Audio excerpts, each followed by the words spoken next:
Olá pessoal, tudo bem? Meu nome é Diego, nós estamos no canal Vida em Reforma e hoje nós vamos fazer um review de um livro que eu li também esses dias. Mas antes já venho pedir para vocês para se inscreverem no canal, deixarem seu curtir, comentarem e compartilharem com quem vocês conhecem, ok? Deus abençoe vocês, vamos lá para o vídeo.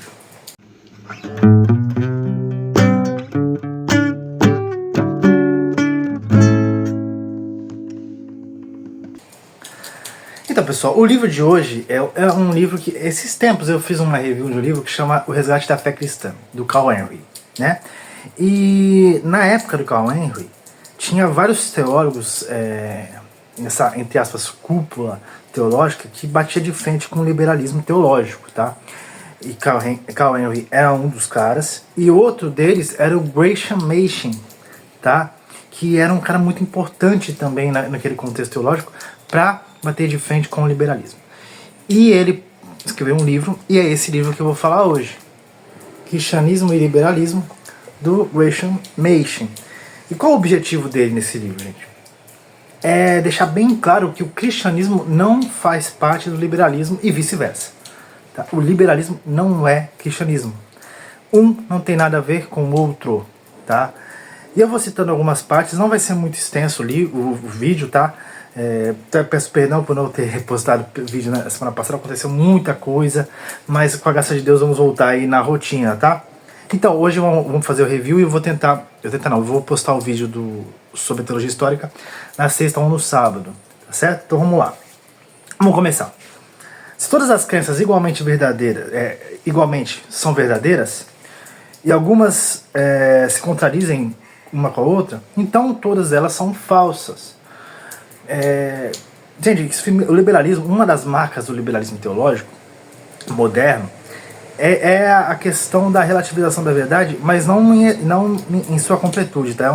São sementes de relativização, tá? Porque o liberalismo ele abre muitos pressupostos, ele abre muita possibilidade de interpretação que não pode ser dita como errada simplesmente porque alguém acredita. Isso são sementes do relativismo que foi marcante no pensamento pós-moderno, tá?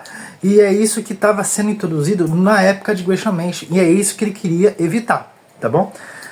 Alguns dizem que o cristianismo é um estilo de vida e não uma doutrina. Isso é falso.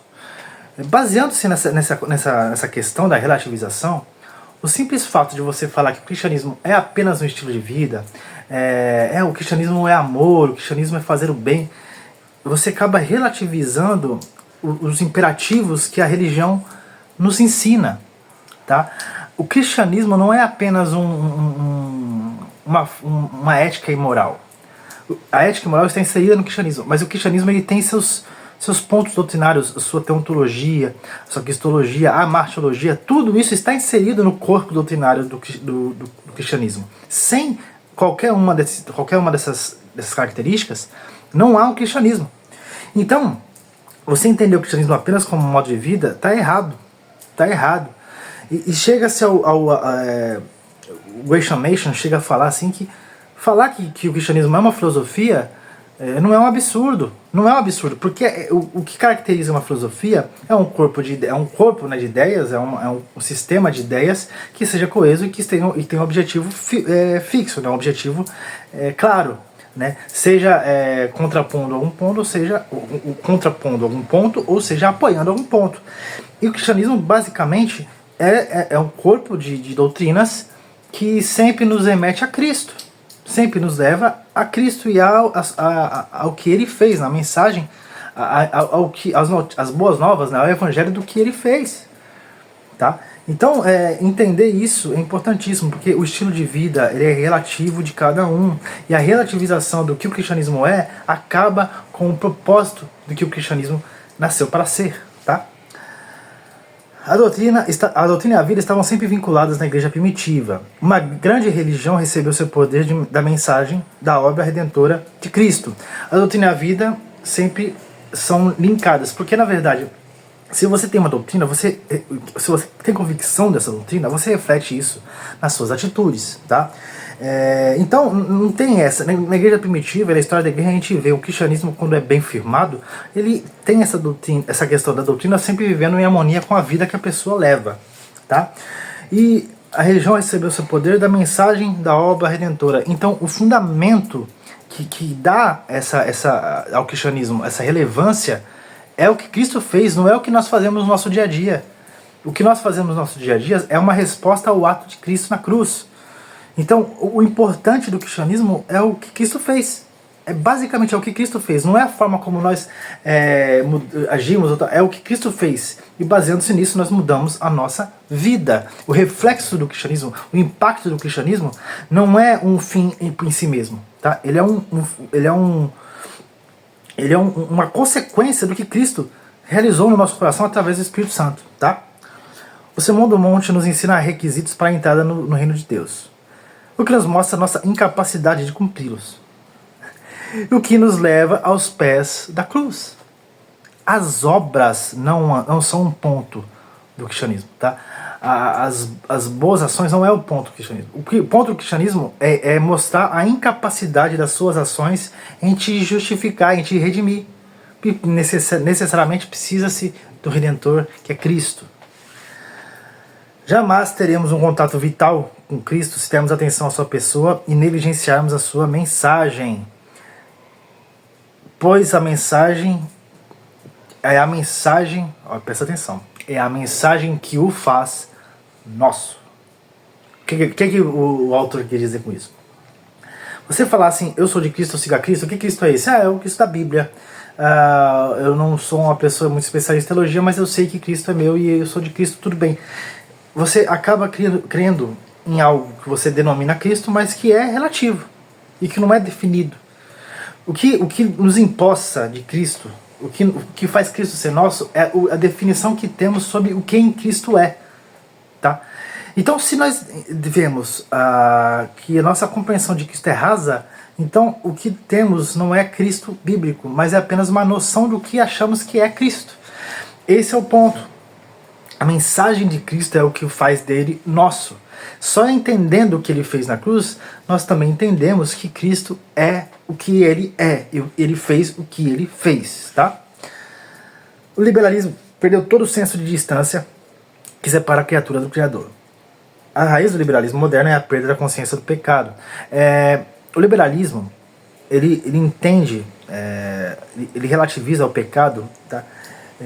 Vou tentar dizer, a grosso modo, a história de pós-renascimento, moderna, pós-moderna, ela teve constantes, entre as revezamentos ideológicos na teologia, que passava de imanência para transcendência, imanência para transcendência. Uma geração intelectual enfatizava a imanência, a outra a transcendência. E o liberalismo faz parte de uma geração que enfatizava a imanência de Deus. Então, a imanência de Deus, ela indica que Deus ele é presente em tudo. Ele é presente em nós. De fato, ele é presente.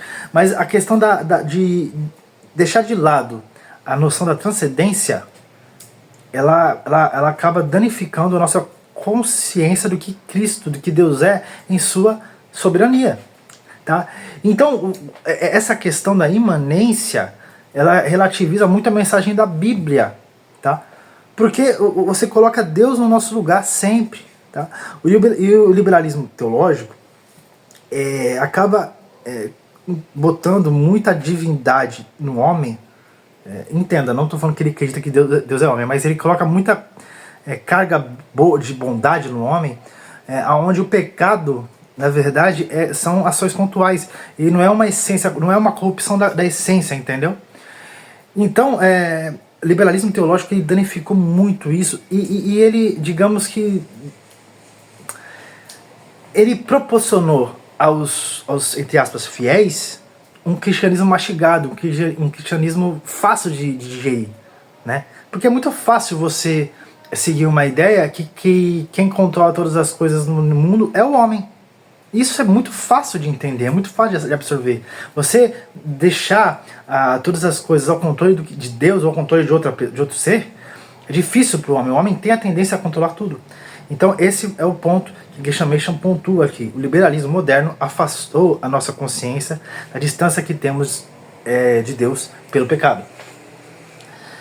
Seja qual for a expressão exterior, o começo da vida cristã é um ato de Deus.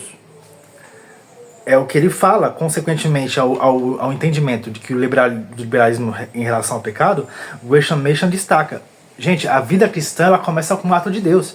Se você acha que a tua vida cristã, entre aspas, começa com uma opção, uma ação sua, uma escolha sua, você não está vivendo uma vida cristã. Isso não faz sentido, porque nas escrituras deixa bem claro, a salvação vem de Deus. Se você foi salvo porque você escolheu, então a salvação é sua. A salvação é a ação sua, é movida por você. E não é isso na Bíblia. Esse é o fruto da relativização do pecado e também da própria exegese. Esse foi o resultado do liberalismo. Entendeu? Então vamos lá. A fé sempre envolve uma convicção de verdade objetiva. Se o objeto não for verdadeiramente confiável, a fé é uma fé falsa. A relativização do que é certo e que é errado tira a autoridade, a confiabilidade do que você acredita. Tá? Não é a fé que salva, mas o objeto da fé. Isso é uma coisa interessante. Se você tem fé, todo mundo fala que a fé salva, que a fé... entenda, a fé de fato é o instrumento que nos leva à salvação, que nos leva à justificação, porque nós somos justificados pela fé em Cristo Jesus e no que Ele fez no seu ministério messiânico. Mas a fé em si, ela pode ser em qualquer coisa. Nós podemos ter fé em qualquer coisa. Tá? Então, o que nós temos que deixar bem claro é a fé salvífica, é a fé em Cristo. Tá? E outro ponto que eu disse, que a fé não é obra. A fé não é obra. A fé não é obra. A fé é um dom de Deus dado a você e você responde acreditando, porque a fé é colocada no teu coração. Tá? Deus sempre salvou a igreja em tempo de crise, sempre usando teimosos defensores da verdade e não pacifistas teológicos, porque a definição do que é verdade tem que ser clara, tá? Definição de verdade tem que ser bem clara, tá bom? Então, gente, esse livro é muito bom, não é tão bom quanto o Carl Henry, assumo, é um livro um pouco mais, digamos que o propósito dele é diferente. É um livro muito bom de ser lido, entenda. Só que a questão de você, por exemplo, eu fazer isso que eu estou fazendo, de fazer um review, é um pouco mais pontual, porque ele aborda pontos da teoria sistemática e destrincha eles de forma bem resumida, porque o livro é pequeno, mas ele destrincha eles para refutar o liberalismo. Tá? É um livro muito bom, tá? Indico ele. Gresham Machen, Cristianismo e Liberalismo. E é isso, pessoal. Que Deus abençoe vocês. Um beijão e até o próximo vídeo.